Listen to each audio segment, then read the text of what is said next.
newly created contract is known as derived contract.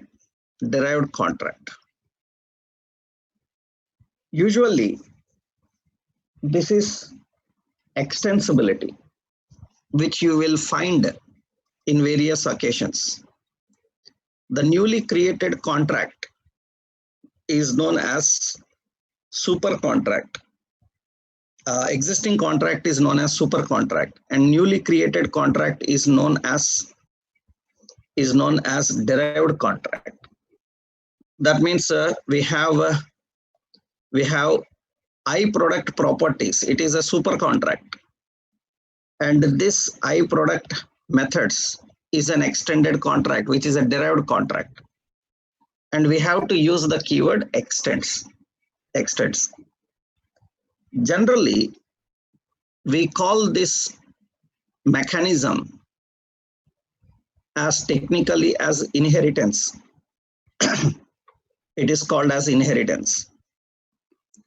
Here, the base class is being inherited by the derived class. Here, we don't call class, these are contracts. This is inheritance. Later, I will tell you a detailed point about inheritance, but this is inheritance. Actually, inheritance is providing extensibility of code. So how code can be extended without disturbing existing? That you can achieve by using inheritance. Now see, when you are implementing iProduct methods, you have to implement both base class methods and derived class methods. So what are the derived class methods? That means you have to implement total. And total is a number type.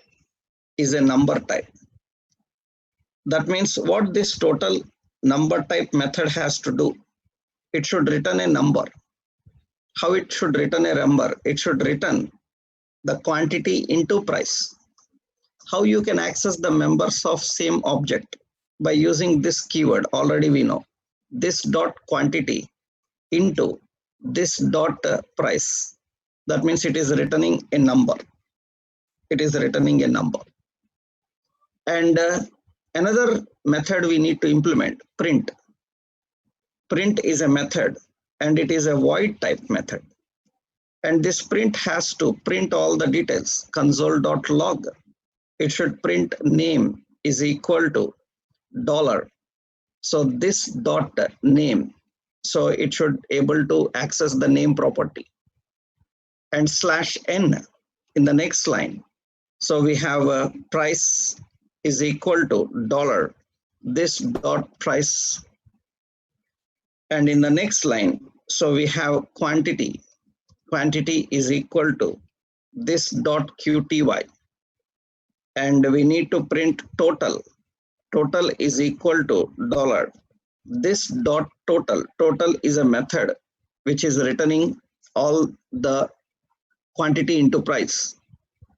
So these are all the details we need to get and print and display. So now the print method is able to access all the members and use them. And now you are implementing all the contracts. So why we cannot use union of types? If I am using union of types for implementing, then if I implement any one, it will be satisfied with it. But I want all of them to be implemented. Then you can handle this type of concept. So now let's compile and run this. That means we need to print. That means tv.print. So we can configure and print them. Right.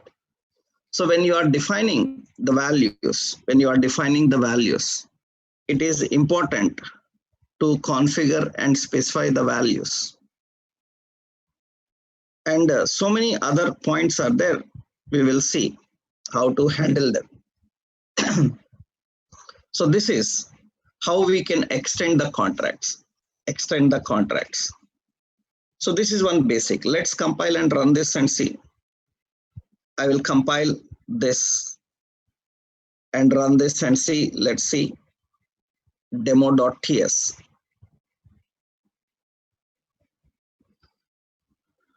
So tsc demo.ts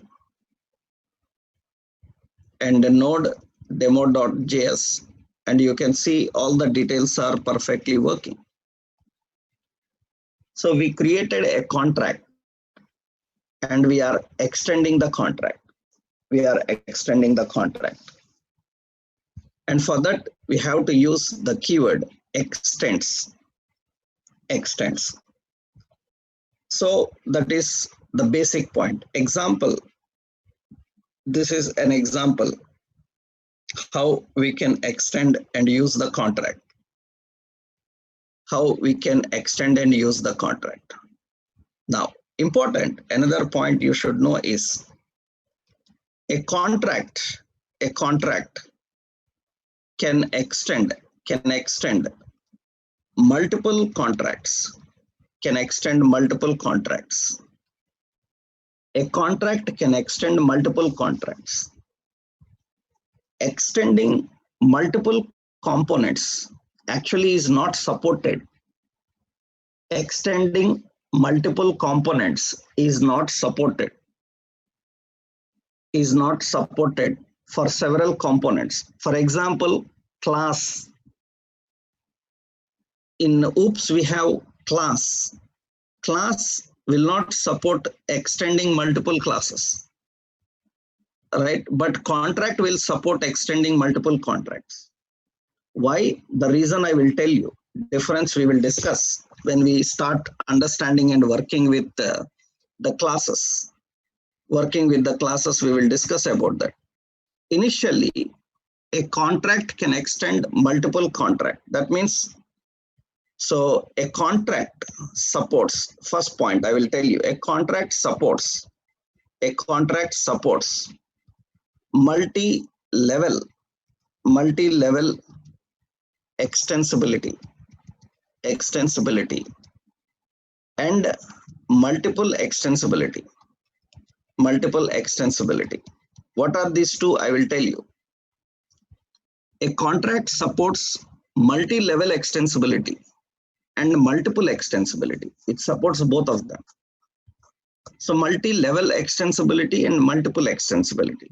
Let's see how they work. This is a simple extensibility. This is simple extensibility. Simple extensibility is nothing but a contract is being extended by another contract, and the extended contract is being used for our components. That is simple extensibility.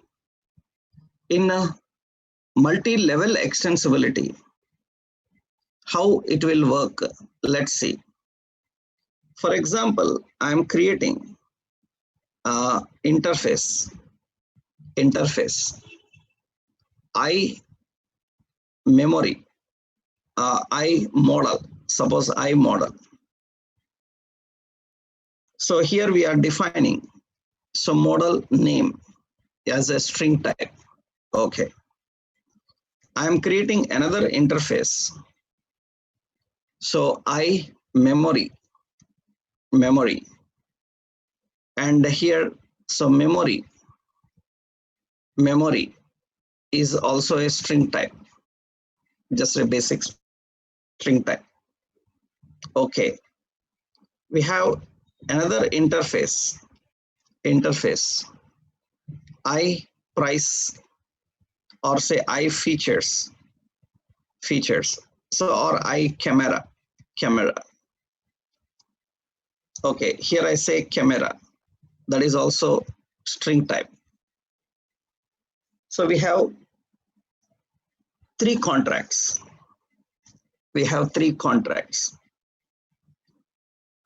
And I am creating an interface called iMobile is an interface.